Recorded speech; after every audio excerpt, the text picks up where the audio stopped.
अस्सलाम वालेकुम जी, मैं हूं कामरान चौधरी और आप देख रहे हैं केमिस्ट्री विद कामरान चौधरी। तो बच्चों, आज हम आपकी क्लास 10 की जो केमिस्ट्री है उसका जो चैप्टर नंबर 13 है जिसका नाम बायो केमिस्ट्री है, उसकी सेल्फ असेसमेंट एक्सरसाइज 13.5 को सॉल्व करेंगे। अभी से पहले हम लोग 13.4 तक सेल्फ असेसमेंट्स सॉल्व कर चुके हैं, लेक्चर्स अपलोड कर चुका हूं मैं। अब जिन लोगों ने प्रीवियस सेल्फ असेसमेंट्स के लेक्चर्स नहीं देखे तो आप चैनल पे जाएं, प्लेलिस्ट सेक्शन में जाएं, वहाँ पे प्लेलिस्ट मौजूद है chemistry class 10 chapter number 13 biochemistry की। तो उस प्लेलिस्ट में आपको सारी की सारी सेल्फ असेसमेंट एक्सरसाइजेज जो हैं उनके सॉल्यूशंस के लेक्चर्स मिल जाएंगे। ठीक है, तो आज के लेक्चर में हम लोग देख लेते हैं सेल्फ असेसमेंट एक्सरसाइज 13.5 की स्टेटमेंट और फिर उसके सॉल्यूशन पे चलते हैं। तो बच्चों, सबसे पहले हम लोग देख लेते हैं सेल्फ असेसमेंट एक्सरसाइज 13.5 की स्टेटमेंट को। अब स्टेटमेंट क्या है?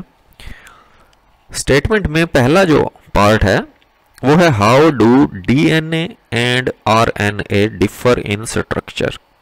डीएनए और आरएनए की स्ट्रक्चर में क्या डिफरेंस है। ठीक है, फिर जो नेक्स्ट पार्ट है वो है name the two kinds of nucleic acid. Nucleic acid की दो काइंड्स की, दो अकसाम के नाम बताने हैं आपने। फिर थर्ड पार्ट क्या है?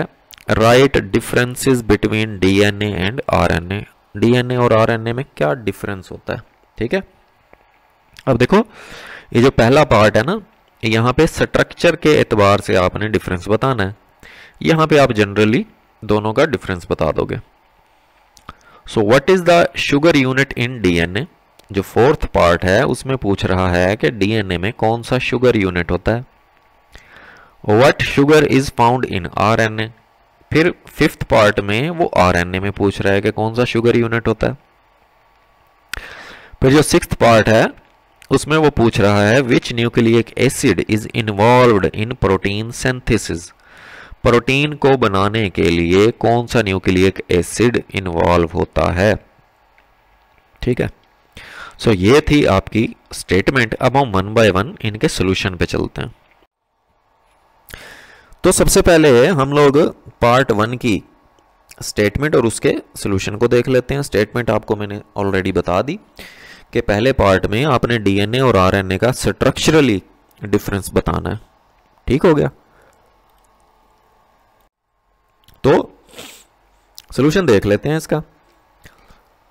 तो एक तरफ हम लोग ले लेते हैं डीऑक्सीराइबोन्यूक्लिक एसिड जिसको आप डीएनए बोलते हो, और एक तरफ हम ले लेते हैं राइबोन्यूक्लिक एसिड जिसको आप आरएनए बोल रहे हो। यहां पे देखो मैंने आपको ना डीएनए और आरएनए की स्ट्रक्चर्स शो की हुई हैं।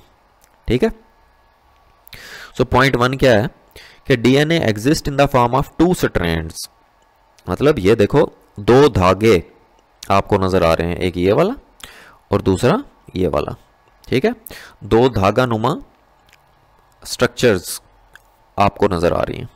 ठीक है, around each other in A spiral formation, जो एक दूसरे के साथ कुछ इस तरह से जुड़े होते हैं कि ये एक स्प्रिंग की तरह की शेप बना रहे होते हैं, जिसको आप डबल हेलिक्स बोलते हो। ठीक है, जबकि आरएनए को अगर आप देखो यहां पे तो ये सिंगल स्ट्रैंड है, एक ही धागा नुमा स्ट्रक्चर है। ठीक है, तो पहला डिफरेंस आपने ये लिख दिया जो मेन स्ट्रक्चरली डिफरेंस है इनमें। ठीक है, अब ये स्ट्रक्चर्स बने हुए किन चीजों के होते हैं। डीएनए जो है वो बता रहा है कि ईच चेन इज और strand is made up of A deoxyribose sugar. ये जो एक स्ट्रैंड है ना, ये वाला, ये किस किस चीज से मिलकर बना होता है। एक होता है इसमें डीऑक्सीराइबोज शुगर। ठीक है, दूसरा होता है फॉस्फेट यूनिट और तीसरा होता है नाइट्रोजन बेस। ठीक है, तो यहां पे देखो जैसे यहां पे शो हुआ है शुगर एंड फॉस्फेट्स और ये बेस पेयर है। ठीक हो गया, जबकि आरएनए को देखो it is made up of A ribose sugar, phosphate unit and nitrogen base. अच्छा, फॉस्फेट यूनिट और नाइट्रोजन बेस दोनों में अवेलेबल है। ठीक है, जबकि डीएनए में डीऑक्सीराइबोज शुगर होती है और आरएनए में राइबोज शुगर होती है। मैं थोड़ा सा बता देता हूं आपको। राइबोज शुगर मीन्स के आरएनए का जो सेकंड कार्बन है ना वहां पे ऑक्सीजन अवेलेबल होता है, जबकि डीएनए में सेकंड कार्बन जो है वहां पे हाइड्रोजन मौजूद होता है ऑक्सीजन की जगह पे। ठीक है, बहरहाल मैं इसकी डिटेल में नहीं जाऊंगा, कंफ्यूज नहीं करूंगा आपको। तो इस तरह से आप ये दो दो पॉइंट्स भी लिख दोगे, स्ट्रक्चर बनाने की जरूरत नहीं है, दो दो पॉइंट्स भी लिख दोगे तो काफी है। ठीक है, स्ट्रक्चर जस्ट मैंने आपको समझाने के लिए आपको शो किए। ठीक हो गया। नेक्स्ट जो पार्ट है उसमें आपने न्यूक्लिक एसिड की दो काइंड्स के नाम लिखने हैं। ठीक है, तो इसका सोल्यूशन क्या है, यही जो आपने पढ़े अभी, डीएनए और आरएनए, डीऑक्सीराइबोन्यूक्लिक एसिड और राइबोन्यूक्लिक एसिड। ठीक है, दीज आर न्यूक्लिक एसिड्स। ठीक हो गया, तो आपने ये दो नाम बता दिए। नेक्स्ट जो है थर्ड स्टेटमेंट में डीएनए और आरएनए में डिफरेंस आपने बताना है। अच्छा देखो, पार्ट 1 में आपने स्ट्रक्चरली डिफरेंस लिखा था, यहां पे आपने जनरली डिफरेंस लिखने हैं डीएनए और आरएनए में। तो यहां पे मिनिमम हम 3-3 पॉइंट्स लिखेंगे। ठीक है, तो अगेन एक तरफ हम लोग ले लेते हैं डीऑक्सीराइबोन्यूक्लिक एसिड और एक तरफ हम ले लेते हैं राइबोन्यूक्लिक एसिड। ठीक है, अब यहां पे आप देखो, पहला पॉइंट डीएनए का और पहला पॉइंट आरएनए का सेम, जो कि हम ऑलरेडी कवर कर चुके हैं पार्ट नंबर 1 में। दूसरा पॉइंट भी हम लोग कवर कर चुके हैं। ठीक है, तीसरा पॉइंट जो एक्स्ट्रा आपने लिखना है ताकि मार्क्स आपके पूरे आ जाएं, तो वो ये है कि ये जो हमने नाइट्रोजन बेसिस की बात की ना, इनके नाम लिख देते हैं हम। ठीक है, तो डीएनए में जो नाइट्रोजनस बेसिस होती हैं वो कौन कौन सी हैं, एडिनिन, साइटोसिन, गुआनिन और थाइमीन। ठीक है, जबकि आरएनए में एडिनिन, गुआनिन, साइटोसिन और यूरासिल। ठीक, तो ये नाइट्रोजन बेसिस के आपने नाम लिख देने।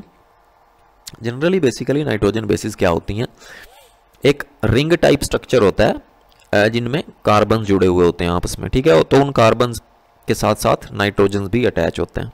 ठीक है, तो ये आपने 3-3 पॉइंट्स लिख देने हैं जनरली जब डीएनए और आरएनए का डिफरेंस आ जाए। ठीक है, तो आपको पूरे मार्क्स मिल जाएंगे। सो एनी हाउ वीडियो ज़्यादा लंबी हो जाएगी तो तुसी हो जाना है बोर। तो अगले जो 3 पार्ट्स हैं इसके वो हम नेक्स्ट वीडियो में कवर करेंगे, जो हम सेल्फ असेसमेंट एक्सरसाइज 13.5 का पार्ट नंबर 2 देखेंगे। ठीक है, सो अभी तक होपफुली आपको बहुत अच्छे से क्लियर हो गया होगा। सो वीडियो पसंद आई है, चैनल को सब्सक्राइब जरूर कर दिया करें, वीडियो को लाइक और शेयर जरूर कर दिया करें अपने फ्रेंड सर्कल में। Thank you so much for watching this video. Take care, अल्लाह हाफिज़।